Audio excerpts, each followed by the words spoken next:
Assalamualaikum warahmatullahi wabarakatuh.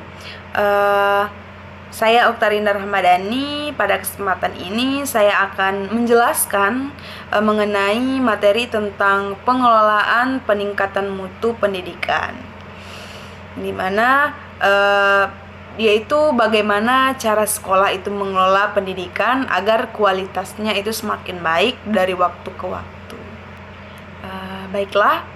Pendidikan itu sangat penting karena dapat meningkatkan kualitas sumber daya manusia. Jadi, jika mutu pendidikan baik, maka lulusan yang dihasilkan nantinya juga pastinya berkualitas.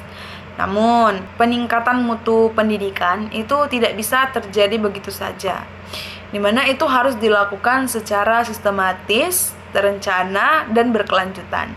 Selain itu juga perlu kerjasama antara sekolah, guru, siswa, orang tua, dan juga masyarakat. Contoh itu jika hanya guru yang berusaha mengajar dengan baik, tetapi orang tua itu tidak mendukung di rumah, maka hasilnya pastinya nanti itu tidak maksimal. Dalam materi ini itu ada beberapa hal yang akan kita pahami, yaitu apa itu pengelolaan mutu pendidikan, apa tujuannya, dan juga apa prinsip-prinsipnya, bagaimana tahapannya, contoh penerapannya di sekolah.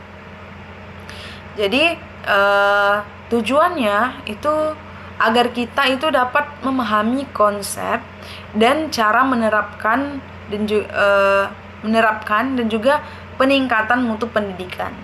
Pengelolaan mutu pendidikan itu adalah proses perencanaan, pengorganisasian, pelaksanaan, pengawasan, dan juga evaluasi yang dilakukan secara terus-menerus untuk meningkatkan kualitas pendidikan agar sesuai standar mutu. Contoh, di sekolah itu merencanakan program belajar, lalu dan juga melaksanakan pembelajaran, mengawasi prosesnya, lalu mengevaluasi hasil belajar siswa.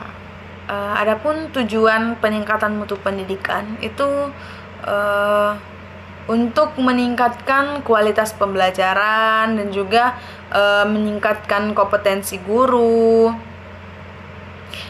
lalu meningkatkan prestasi siswa baik itu akademik dan non-akademik, dan juga meningkatkan kepuasan masyarakat, lalu mencapai standar nasional pendidikan.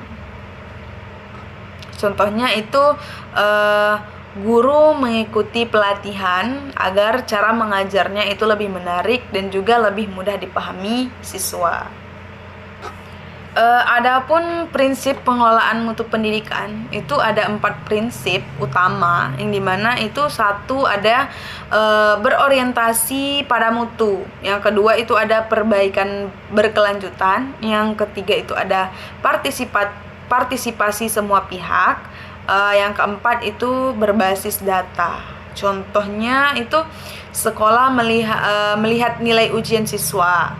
Jika banyak yang rendah di matematika, berarti perlu diperbaikan cara mengajar atau tambahkan jam pelajaran. Adapun tahapan pengelolaan mutu, yang dimana itu terdiri dari perencanaan, pelaksanaan, pengawasan, dan juga evaluasi. Contohnya itu yang pertama merencanakan program literasi, yang kedua itu ada melaksanakan kegiatan membaca 15 menit sebelum belajar, lalu guru itu mengawasi kegiatan tersebut, terus mengevaluasi apakah minat baca siswa itu meningkat atau tidak. Lalu contoh penerapannya di sekolah itu ada beberapa contoh penerapan, yang dimana itu ada pelatihan dan pengembangan guru, lalu ada pengembangan kurikulum sesuai kebutuhan siswa, kemudian ada penyediaan sarana dan prasarana, lalu evaluasi pembelajaran secara berkala. Contohnya eh, di sekolah itu menyediakan proyektor di kelas agar pembelajaran lebih menarik. Jadi, pengelolaan mutu pendidikan itu sangat penting untuk menghasilkan pendidikan yang berkualitas.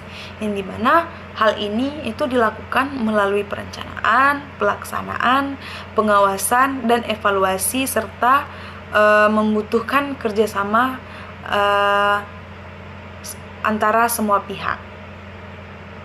Baiklah, terima kasih atas perhatiannya. Mungkin cuman itu saja yang dapat saya sampaikan. Lebih dan kurangnya saya mohon maaf. Saya akhiri. Wassalamualaikum warahmatullahi wabarakatuh.